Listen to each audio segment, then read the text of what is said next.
Halo adik, kalian ingin tahu solusi bagi adik yang kesulitan membayar SPI atau sumbangan di tahun 2022 ini? Yuk simak video ini dari awal sampai akhir.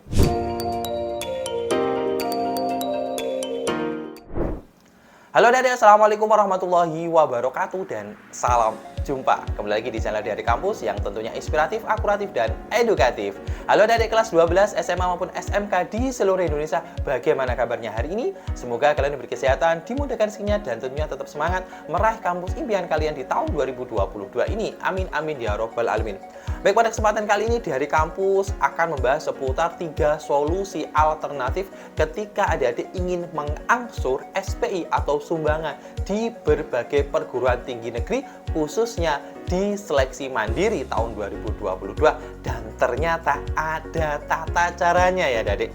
Ingin tahu tata caranya apa saja? Saya akan senang sekali menginformasikan kepada adik-adik agar di luar sana yang menonton video kali ini mempunyai pemahaman yang berbeda, atau mungkin ketika punya kesulitan tentang keuangan maka akan ada solusinya. Karena intinya perguruan tinggi negeri tidak akan mempersoalkan masalah pendanaan jika itu benar-benar diminta atau memang diikuti prosedurnya dengan baik dan benar.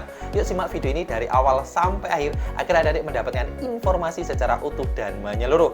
Dan bagi adik-adik yang baru bergabung dengan channel Dari Kampus, saya ucapkan selamat datang dan terima kasih. Dan mohon like, share, dan komen, dan tentunya subscribe dan aktifkan lonceng notifikasinya agar adik-adik mendapatkan update informasi seputar SNMPTN, SBMPTN, KIP kuliah, maupun informasi bermanfaat seputar kampus yang lainnya. Dan tidak lupa share video ini di media sosial adik-adik, di TikTok, di Instagram, maupun di WhatsApp ke adik-adik jika video ini bermanfaat. Baik, langsung saja saya informasikan 3 hal atau 3 solusi alternatif jika adik-adik ingin mengangsur biaya SPI tahun 2022 ini ya. Adik-adik, banyak dari kalian mungkin bingung nih, Kak, kalau misalnya kemarin itu SPI-nya terlalu mahal, saya terpaksa harus ngisi. Dan kalau orang tua saya nggak punya uang bagaimana? Atau mungkin tidak punya uang saat ini. Atau mungkin uangnya mungkin tiba-tiba kepake. Nah, ini apa sih solusinya? Nah, ini informasi ini 3 hal yang perlu adik-adik tahu. Sehingga adik-adik nantinya tidak punya alasan adik-adik membatalkan atau mendiskualifikasikan diri tidak daftar ulang karena tidak bisa membayar. Adik-adik perlu diketahui bahwa seleksi mandiri mayoritas PTN-PTN-nya memang membebankan 2 buah pembayaran. Yang pertama adalah SPI atau sumbangan selama studi adik-adik. Yang kedua adalah UKT, yang tentunya UKT-nya beberapa PTN itu sudah menetapkan misalnya minimal UKT 5 maupun di UKT 7 maupun di UKT 8 atau maksimal. Nah, ini menjadi problem, mohon maaf kepada adik-adik yang notabene keuangannya itu menengah ke bawah. Mungkin bagi adik-adik yang keuangannya nggak ada masalah, ya nggak ada masalah tentang informasi ini ya. Tapi bagi adik-adik yang ternyata mungkin keuangannya di rumah atau orang tuanya mungkin tiba-tiba sakit atau tiba-tiba terkena musibah, dan ini hal yang menurut saya ya sangat riskan ya bagi adik-adik. Nah, yang pertama adalah ikuti prosedur angsuran SPI di masing-masing PTN. Nah, adik-adik harus jeli semua informasi terkait daftar ulang, kemudian pembayaran pasti di masing-masing PTN. Contohnya seperti Universitas Negeri Yogyakarta itu memberikan informasi di web resminya bahwa bisa membayar sebanyak 4 semester. Artinya adik-adik bisa mencicil SPI-nya misalnya 20 juta. Kalau 4 semester berarti adik-adik bisa mencicil di angka 5 juta. Itu di UNY. Kemudian selanjutnya di Universitas Negeri Jember atau Universitas Jember itu juga memberikan informasi bisa diangsur maksimal 1 tahun atau 2 kali. Di awal bisa 30%, sisanya 70% di semester 2 tagihannya mengikuti UKT di semester selanjutnya. Jadi ini sudah diumumkan dan di web resminya. Kemudian ada lagi juga misalnya di Universitas Negeri Semarang juga bisa diangsur 2 kali dan sudah ada suratnya, formnya juga nanti adik-adik bisa lihat di web resminya. Nah, ini juga menjadi fasilitas, dan kalau sudah disampaikan secara resmi, adik-adik harus mengikuti prosedurnya.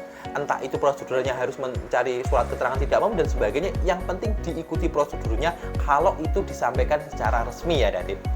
Kemudian yang kedua adalah silahkan telepon atau hubungi call center di masing-masing PTN. Nah, ini bagi adik-adik yang di web resminya tidak ada opsi angsuran, tidak ditulis, tidak diberikan informasi secara tertulis, sehingga adik-adik bingung. Silahkan hubungi call center PMB-nya. Pastinya di portal resminya pasti itu ada call centernya. Nah, biasanya adalah nomor telepon ya adik-adik. Bagi kalau yang nomor WA biasanya susah dibalas, silahkan telepon. Nah, di situ sampaikan keluh kesah adik-adik, misalnya tentang prosedurnya bagaimana dan selanjutnya. Sehingga adik-adik akan menemui jalan atau diberikan solusi dari masing-masing PTN tersebut. Dan pastinya selama ini ketika saya mendampingi banyak dari calon mahasiswa di murid saya, di tempat bimbel saya, itu banyak dari mereka ternyata dapat solusi. Solusinya biasanya dibayar berapa persennya, bisa diangsur berapa kali, dan macam-macam, tergantung masing-masing PTN. Intinya bisa didiskusikan untuk masalah pembiayaan adik-adik. Kalau untuk masalah adik-adik diterima tidaknya secara nilai, itu nggak bisa didiskusikan ya adik-adik. Tapi untuk masalah pembiayaan pasti ada solusinya. Kemudian yang ketiga adalah silahkan datangi langsung bagian akademik dan humas di masing-masing PTN.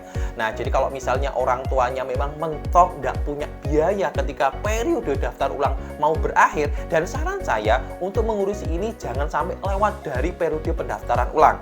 Jadi biasanya ada 2 mingguan ya sekali, langsung kalian harus datang ke masing-masing PTN tersebut, seyogyanya bersama dengan orang tua.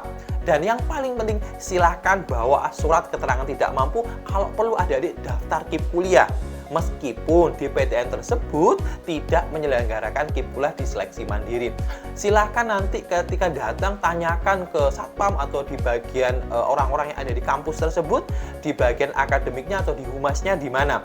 Nanti biasanya akan adik-adik diarahkan ke bagian PMB-nya, kemudian nanti sesuai dengan persetujuan pembantu rektor 2 biasanya ya adik-adik. Ketika saya kuliah dulu, karena saya pernah mengajukan itu ketika saya kuliah seperti itu ya adik-adik, sehingga nanti pastinya akan apa solusinya, dan pastinya ada solusi. Jadi memang tidak kaku, masing-masing PTN itu kalau memang ada yang menyampaikan, ada yang tidak. Kalau memang tidak disampaikan ya berarti memang mereka punya penilaian tersendiri terkait dengan kelonggaran sistem pembayaran ini ya adik-adik. Dan intinya sekali lagi adik-adik harus niat, jangan hanya diam saja. Kalau telepon tidak bisa, silahkan langsung datang ke PTN yang adik-adik tuju tersebut, agar adik-adik dapat solusi dan adik-adik bisa melanjutkan verifikasi ulang. Jadi verifikasi ulang meliputi nanti misalnya adik-adik ospek atau misalnya intinya supaya nanti kuliahnya atau misalnya mau kuliahnya tidak terhambat, misalnya KRS dan sebagainya. Nah, itu yang perlu saya sampaikan di video kali ini. Semoga tata cara ini bisa dibaca oleh kalian dan diperhatikan, dan adik-adik terbantu dengan video yang saya berikan ini. Kurang lebihnya dari saya, wassalamualaikum warahmatullahi wabarakatuh dan salam jumpa.